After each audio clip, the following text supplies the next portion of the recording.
whenever a part of the body is injured or ill, look at what the mind pattern, the band of thought that created that part in the first place. Look at that.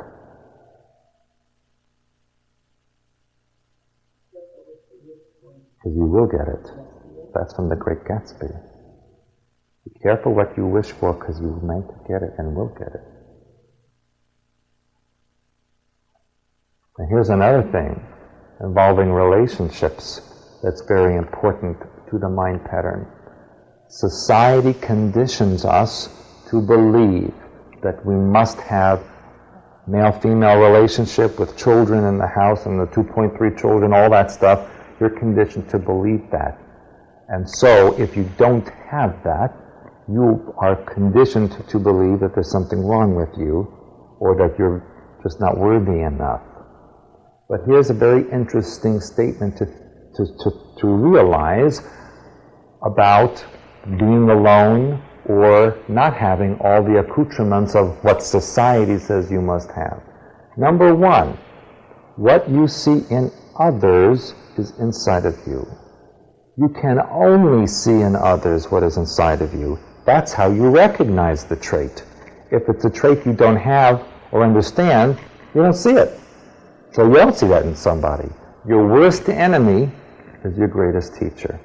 The person who annoys you the most is the one you need to pay attention to the most. What is it that's annoying you about that person? Write down on a piece of paper all the traits and characteristics of that person and really take a good look at it, and then honestly say, what of these do I have inside of me? And that's why I'm irritated. Remember what we said this morning. Physical reality exists because those beings in it refuse to take responsibility for their own mind pattern, refuse to internalize it, and therefore instantly it is externalized for them and reflected back as a mirror. I saw a statement in a magazine not too long ago that was very true. And it said the holographic universe, or physical reality, is a mirror device that reflects individual awareness. A mirror device that reflects individual awareness. So everything you see and experience is coming from you. And every event that you perceive is your personal event. No matter how many other people are experiencing that, you've created your part of it.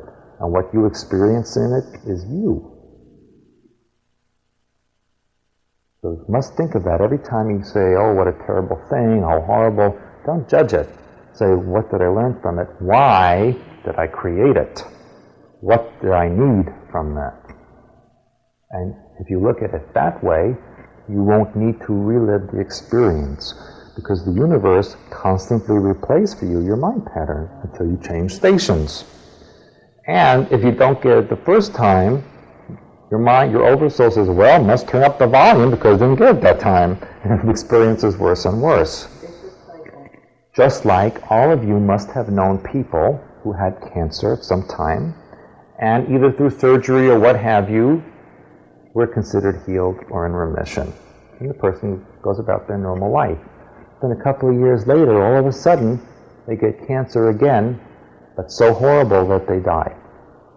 What happened with that person?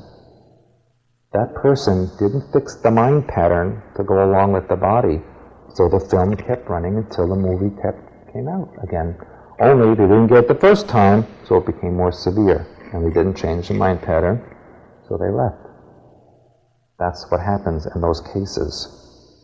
Even in interpersonal relationships, you are constantly attracting people to you who are reflections of your own mind pattern and of your own experiences in life, generally from the childhood.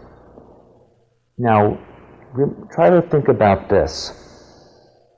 Again, reincarnation is a linear illusion. It's an illusion of physical reality. In actuality, it's simultaneous. And so, that means if you have an experience in this lifetime, those bleed-throughs, remember those different life streams that we had? and those on your life stream, if they have similar experiences because of the same mind pattern, but just in a different environment, you can transmit in between each other to get ideas. So that if you solve your problem in this lifetime, whatever it happens to be, you can transmit that solution, past and present and future, to all of yourselves and those different experiences to give them the solution. Then it's up to them to accept or reject it, but the solution is there. So this is why I say, I am an opponent to these therapies like regression therapy, where you are taken back to different lifetimes. And for this reason, whatever happened then, obviously if you didn't fix it, you're recreating it anyway. So you have it now in front of you. What difference if I smacked you in the head 4,000 years ago if I'm having a fight with you now? Okay? Don't blame that. It's the same issue, different story, different room. When you move from house to house in your lifetime, you move to a different house, you go back and clean the house you used to live in, you clean the house you're in now. So why go back to the past to look up who did what to whom when it's right now in front of you?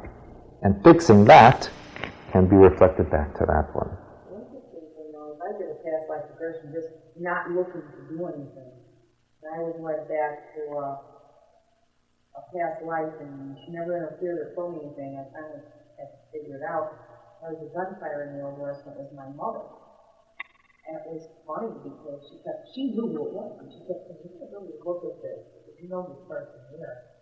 And it was interesting because it fit the way her and I argued, how she would draw me out like she did when we were in the Old West. I was a gunfighter.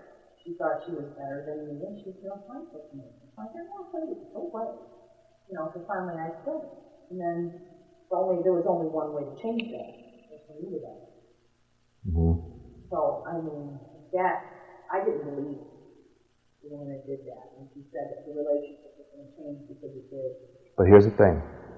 Here's the thing I want you to remember about a similar situation like that. This law of karma. Because I hit you on the head 10,000 years ago, now you have to hit me on the head. Not so. Everything is a unit. If we had an incident between us, and then realize why you created it, and I created it, why you attracted it, and I provided the influence, and we understand and release that, no further action is necessary. No retribution is necessary, because then we've come to an understanding of why it happened in the first place and released it. That's very important. So understand that solution can be transmitted through hyperspace and the oversoul to all of the life stream descending from it, without the need for recreating or balancing, well, now you have to kill me. It doesn't have to work that way. Sometimes it does, because that's how you got the lesson. But it doesn't have to be that way.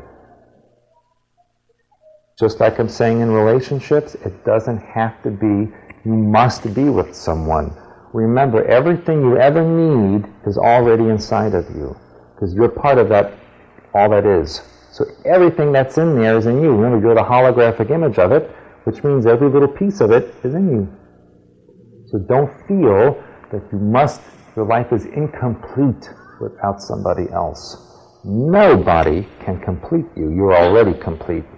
The best you can do is know who and what you are, and then choose with whom you will share it. Remember, it's better to be alone than to wish you were alone.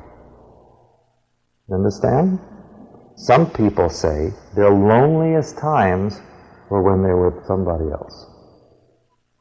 It's all in here. You don't need anyone or anything else to be complete, because you already are.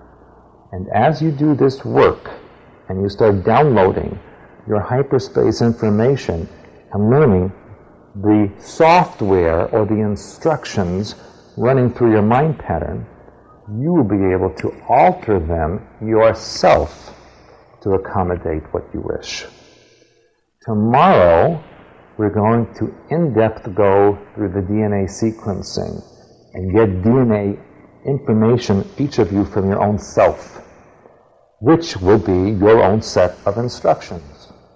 You'll be able to literally read your own instruction manual that you wrote anyway. Nothing that you're going to learn is really new.